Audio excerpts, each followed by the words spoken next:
Hey, if you're RVing and you're traveling across the country, or you're boondocking, or like us, you're sitting here in Quartzsite, Arizona for months at a time, internet's a big deal, right? A lot of us need to either get on the internet to do things, or we want to stream movies, TV shows at night when we're relaxing after a day of hiking, whatever you've been doing. I'm going to tell you my experience, especially right here in Quartzsite, and I've talked to a lot of people about it, as to which is the best internet out here.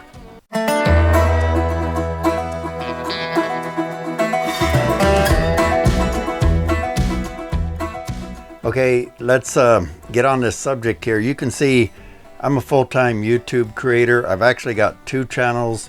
You're watching one of them. My other one has nearly 250,000 subscribers. It's called That Kilted Guy DIY. And I'm still editing on both channels, so I need a lot of internet bandwidth. I've got to be able to upload videos, and we like to watch TV in the evening, stream movies like a lot of you. Sometimes I want to do both. I'm actually uploading videos and streaming at the same time, and that takes quite a bit of internet bandwidth. So I'm going to tell you my experience with our Starlink. I think that actually Starlink is probably one of the best options you get if you need a lot of internet bandwidth, basically. And what eats up a lot of bandwidth is I think movies seem to be worse. TV shows seem to be a little better, and I'm not sure exactly why. We had that experience last night. And if you're doing anything like gaming or anything like that, that can eat up a lot of internet bandwidth. We're out here where there's thousands of us in Quartzsite. You can see on this video, there's just thousands of people out here. So I've talked to a lot of people in this area, and we're right in the middle of a desert. There is no great cell or internet service out here. So everybody's relying on like their internet from Verizon, different carriers like that. Or I think there's some different antennas people have in that. And then there's the, of course, Starlink.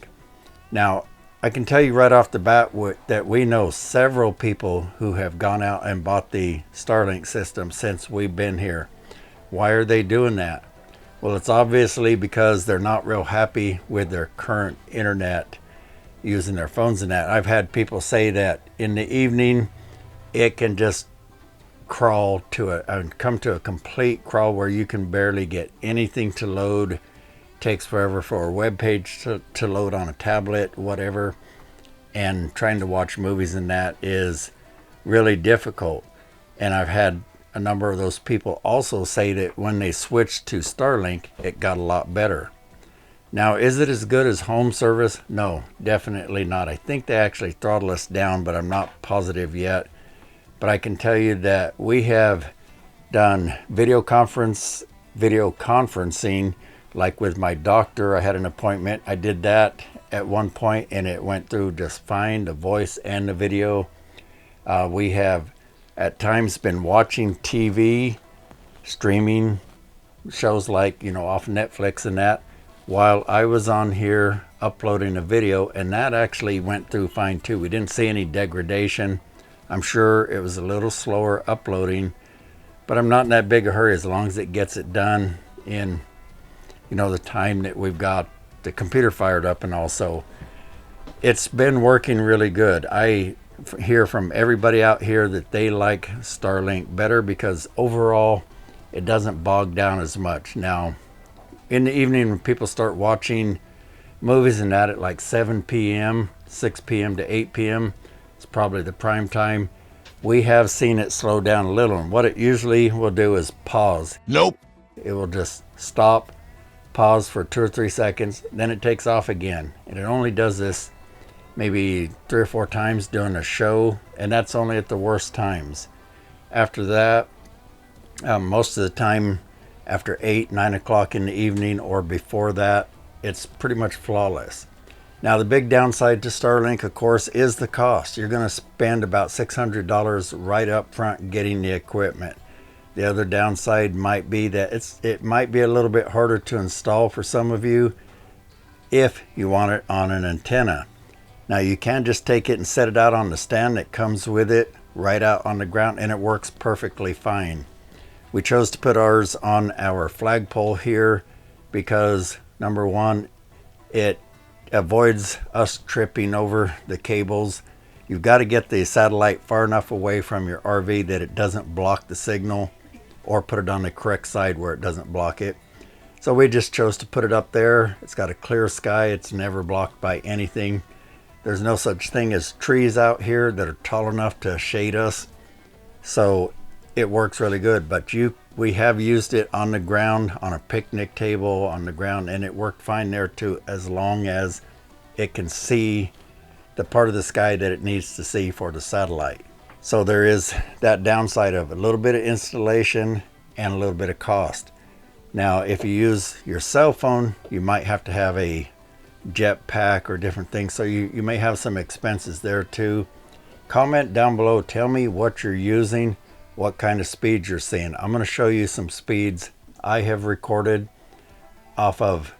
If I use the Starlink speed test, it's actually slower reading for some reason than if I use speedtest.net. So I'm going to show you both on screen, and I'm also going to let you look at the other night when I tried to do a speed test with just my cell phone. I turned off the Wi-Fi and I barely could get anything to run. It was terribly slow. So I think I see what people are saying. But let's also talk about another advantage, which is this Wi-Fi router. Ours sits right here by my computer, and it is amazingly powerful. We have gotten signal like 200-300 yards away easily, a number of times. I can show you a picture here probably of we were at a campground and my wife was riding at the bottom of this road down here, and it was about 300 yards away, and she was texting me, and up there we had no cell service at all. So it was purely through the Wi-Fi router. So the thing will cover your RV easily, and it'll also take care of you outside. So I'll see if I can put a link to any of this stuff down below, and any other information. Be sure and open up that description. I often put good information down there, as well as there may be links to things occasionally like ebooks, blog articles, or websites, and so on. So check that out. And if you like this kind of stuff, I look forward to seeing you on that next video after you click that subscribe button. We'll see you then. Take care, everybody.